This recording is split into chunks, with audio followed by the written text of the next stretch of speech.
The day has soon arrived when Palutena's pride and joy face each other in a full battle. Everything they've learned so far in the journeys is going to be put to the test in this battle. The battle starts out with Gary's Nidoqueen versus Ash's Tauros. Gary quickly gains the upper hand after landing a close-range Hyper Beam. Ash then evens the score when Heracross overcomes the type disadvantage and defeats Gary's Magmar. Now, Gary wouldn't let Ash gain any momentum, so he sends out his secret weapon, his strongest Pokemon, his very first partner, Blastoise, revealing that he picked Squirtle as his starter Pokemon from Professor Oak. Blastoise proceeds to annihilate both of Ash's Heracross and Bayleaf, arguably the two strongest Pokemon of his Johto team. Maybe if Totodile was in this battle, things would have been a little bit different given his track record of beating Kanto starters. After the timeout, Ash is able to regain control when Snorlax steps in.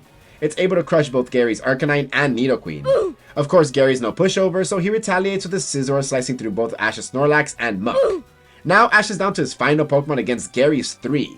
He calls on Charizard, which Gary predicted, and the Flying Lizard defeats Scizor with Flamethrower.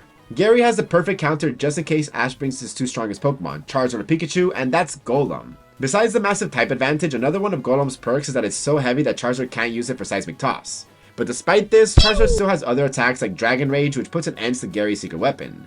Now, both trainers are down to the last Pokemon, Charizard versus Blastoise, with Gary having the type advantage.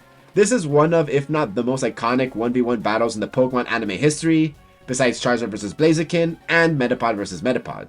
Blastoise has a nice way of deflecting Charizard attacks by rapid spinning and firing back with powerful Hydro Pumps. But to Gary's surprise, Ash also finds a way to overcome a major disadvantage.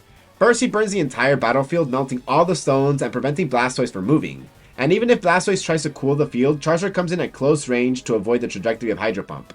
Charizard attacks with one final Seismic Toss, and Blastoise is defeated.